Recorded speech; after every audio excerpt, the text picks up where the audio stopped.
Bienvenue sur Africa 24 dans cette nouvelle édition du Non-Stop Info. Voici les titres de l'actualité. Signature d'accords de coopération entre la Côte d'Ivoire et le Gabon. Ils ont été signés au palais présidentiel de Yamoussoukro en présence du chef de l'État ivoirien Alassane Ouattara et son homologue gabonais Ali Bongo Ondimba en visite officielle en terre ivoirienne jusqu'à ce vendredi.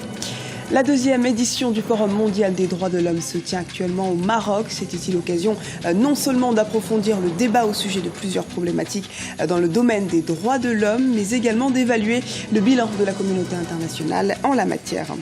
Et puis deux candidats pour le poste de président du FPI en Côte d'Ivoire. Le comité de contrôle du Front populaire ivoirien a vérifié et validé la conformité des dossiers de candidature de Laurent Gbagbo et celle de Pascal Affi-N'Guessan. Partenariat bilatéral renforcé entre la Côte d'Ivoire et le Gabon. En plus d'un accord sur les visas, les deux gouvernements ont conclu, entre autres, un accord cadre de coopération, un mémorandum d'entente relatif aux consultations diplomatiques régulières. Au total, pas moins de 27 accords devront être signés au terme de cette visite officielle. Ibrahim Ndiaye. Le Gabon et la Côte d'Ivoire ont conclu ce mercredi 26 novembre à Yamoussoukro 5 accords de coopération salutaire, dont le plus important concerne la suppression des visas entre les pays pour les passeports diplomatiques et des services. Des conventions qui ont été signées à l'occasion de la visite du chef de l'État gabonais Ali Bongo en voyage depuis le 26 novembre en Côte d'Ivoire. C'est une avancée d'abord parce qu'il s'agit de deux pays africains francophones qui ont une tradition de relations quasi séculaires désormais. Ensuite, c'est quelque chose qui est tardif du fait simplement que la force de ces relations qui a été observée depuis des années n'a pas été matérialisée dans des textes. Les échanges globaux entre les deux pays sont encore faibles sur le plan économique, même si elles se sont améliorées au cours des 5 dernières années, en passant de 40 milliards à 400 milliards de francs CFA. Mais la libre circulation des biens et des personnes reste encore un défi à relever.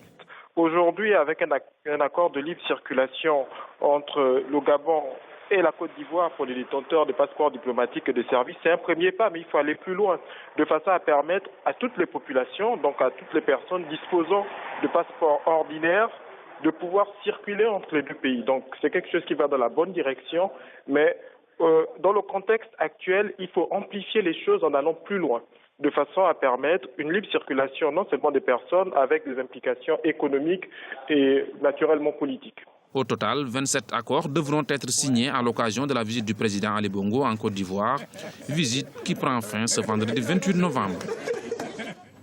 Au Burkina Faso, le Premier ministre souhaite rouvrir plusieurs dossiers judiciaires. Le Premier ministre de transition Isaac Zida a affirmé ce jeudi que le dossier Sankara, ancien président burkinabé assassiné en 1987 dans des circonstances jamais élucidées, sera réouvert. Par ailleurs, le Burkina Faso n'exclut pas de demander au Maroc l'extradition du président déchu Blaise Compaoré, même si aucun accord de coopération judiciaire n'existe entre les deux pays. Le deuxième forum mondial des droits de l'homme se poursuit à Marrakech, au Maroc. Organisé pour la première fois dans un pays africain, ce forum offre l'occasion aux décideurs, chercheurs et représentants d'organisations non gouvernementales d'identifier les avancées réalisées dans le domaine des droits de l'homme. Les précisions de Marina Vanier. Ouverture ce jeudi 27 novembre du Forum mondial des droits de l'homme à Marrakech, un rendez-vous mondial des défenseurs de droits de l'homme et de décideurs politiques. Objectif, créer un espace d'échange pour une meilleure universalisation des droits de l'homme. Venus de tous les continents, les responsables politiques, mais aussi les organisations de droits de l'homme, veulent remettre au cœur des relations internationales les droits de l'homme comme une priorité. Prévu jusqu'au 30 novembre, ce forum, qui en est à sa deuxième édition, connaîtra la présence d'éminentes personnalités, sans oublier la pakistanaise Malala Yousafzai, prix Nobel de la paix. Plus de 150 activités sur des problématiques traditionnelles des droits de l'homme, comme par exemple les droits civils et politiques, la liberté d'expression, la liberté d'expression, mais aussi des problématiques émergentes, comme par exemple les droits de l'homme des personnes âgées, le monde de l'entreprise et les droits de l'homme. Il y a de plus en plus d'initiatives sur cette problématique, ou par exemple les grandes échéances sur l'environnement. 30 rencontres thématiques sont prévues à ce forum. Le choix du Maroc est symbolique. Le pays entend s'imposer résolument sur la scène internationale en matière de promotion des droits de l'homme. Et la question des droits de l'homme, c'est toujours bon de l'aborder, même si on peut ne pas être d'accord sur la forme ou on peut ne pas être d'accord sur le contenu. Mais il faut rappeler que dans la région du Maghreb, pas uniquement au Maroc, en Algérie, en Tunisie, en Libye, en Mauritanie, c'est une question qui a été souvent entourée parfois d'interdits, de questionnements, de remises en cause, d'accusations, etc. Et là, je crois qu'il y a une nouvelle conjoncture politique, conjoncture également stratégique, géostratégique. Il y a beaucoup de changements dans la région arabe. Il y a qu'à voir ce qui se passe en Tunisie avec un processus électoral. Et tout ça fait que la question des droits de l'homme devient de plus en plus, plutôt de moins en moins tabou. C'est-à-dire qu'on peut parler des libertés, qu'on peut parler des droits politiques, des droits sociaux, des droits économiques, des droits culturels, etc. Parce que la question des droits de l'homme est une question complète. En décembre 2013, le Brésil organisait le premier Forum mondial des droits de l'homme.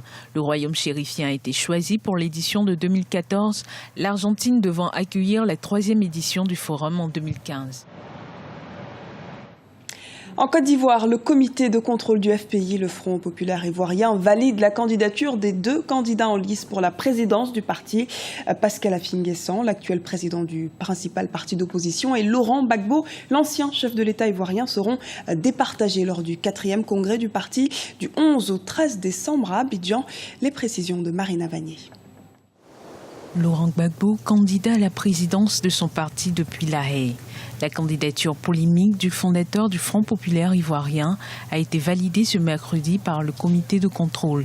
L'ex-président actuellement détenu par la Cour pénale internationale sera officiellement en course pour le scrutin interne du parti.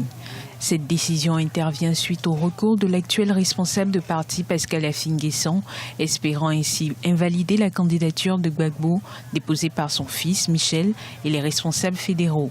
Affi-N'Guessan, qui a lui-même déposé le 12 novembre sa candidature à sa propre succession.